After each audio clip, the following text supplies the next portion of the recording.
Vamos iniciar nossas atividades de hoje corrigindo as tarefas deixadas na apostila na aula passada. Então vamos lá.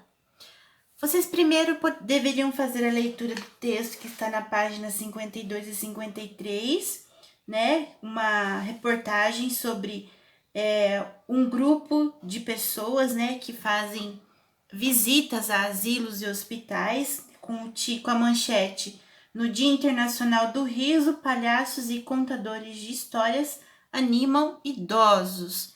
E a partir disso responder as 3 perguntas, né? Você já tinha ouvido falar da terapia do riso? Então, a resposta pessoal. Converse com os colegas ou as pessoas da sua família e descrevam como vocês imaginam que funciona a terapia do riso, né? Mesmo para aqueles que nunca tinham ouvido falar, como você acha que isso acontece?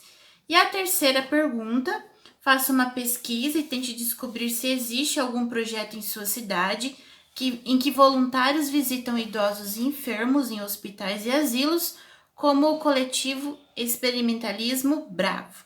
E na nossa cidade de Maringá nós temos sim, né, a terapia aqui é conhecida como terapia da alegria. Essa é a página do Facebook deles, se você tiver curiosidade de pesquisar, de saber mais sobre este grupo. A Terapia da Alegria, ela foi fundada em 2003 e é uma associação sem fins lucrativos, que não gera, né, dinheiro. E tem a proposta de levar alegria e bem-estar aos pacientes internados em hospitais e asilos através da linguagem do palhaço na cidade de Maringá, aqui no Paraná. Para entrar no ambiente hospitalar, essa turma teve que transformar o conhecido uniforme branco dos médicos em uma roupa divertida. Né? Os jalecos receberam bolsos coloridos, apetrechos por todos os lados, os sapatos, né, tradicionais de um dia de trabalho foram trocados por sapatos de palhaço, calças largas, adereços, né? O nariz vermelho, que é o ingrediente final para a receita, né, que não possui nenhuma contraindicação. O trabalho desse grupo se resume em visitas semanais em hospitais e asilos da nossa cidade. Desde 2003, o grupo acredita que foi responsável por mais de 1 milhão de sorrisos nos pontos fixos de atendimento, além das ações que realizaram aqui por outras cidades do Brasil e no mundo.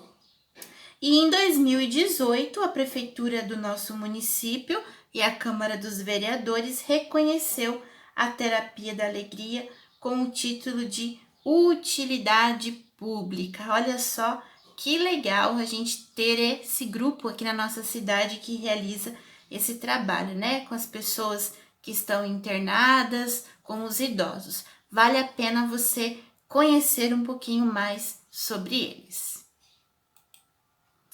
E a outra atividade, na página 60 e 61, era a leitura da piada do Juquinha, né? A piada do Juquinha e a moeda de R$1. Juquinha estava chorando muito quando seu avô, não aguentando mais aquele chororô, perguntou: por que você está chorando, Juquinha?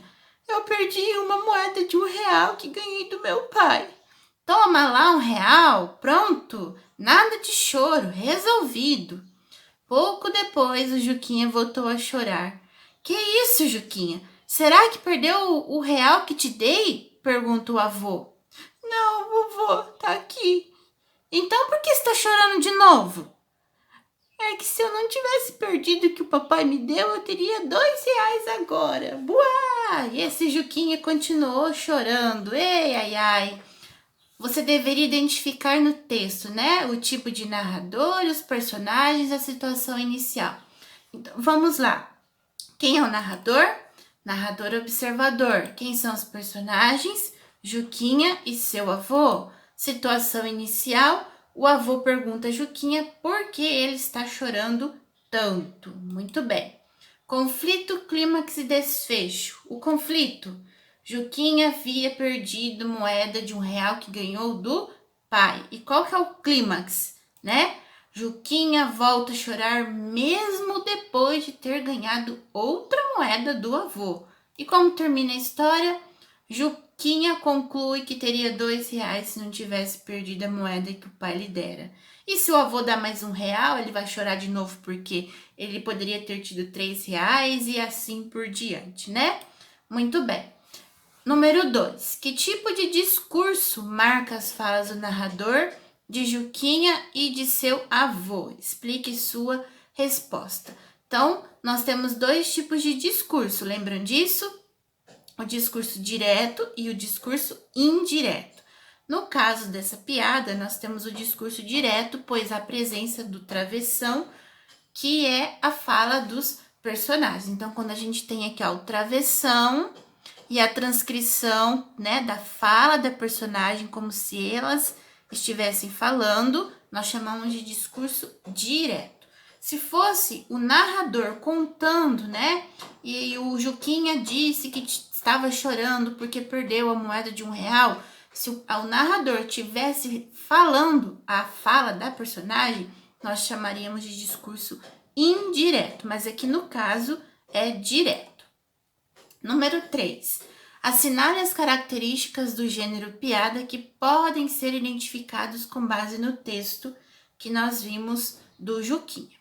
Então, a piada é um texto curto, com certeza, né? Tem piadas que tem de 2 a 3 linhas. A narração, aqui no caso, está no tempo passado. A linguagem é simples e coloquial. A autoria é desconhecida. O suporte do texto é um site de piadas e pode ser transmitida por meio da linguagem escrita. Então, só ficou de fora, a autoria pode ser identificada porque nós não sabemos quem criou a piada e a história não apresenta desfechos. Sim, as piadas apresentam desfechos. Muitas vezes elas não estão escritas, não está escrito desfecho, mas pelo entendimento, né, a graça, o riso que é provocado, nós entendemos como termina a piada. Então, na página 65, mais um desafio. Você deveria explicar, né, o humor presente nesta piada. Na aula de matemática. Joãozinho, quanto é 1 menos 1? Sei não, professora. Vou dar um exemplo. Faz de conta que em cima dessa mesa tem um pêssego. Se eu comer o pêssego, o que é que fica? O caroço, professora.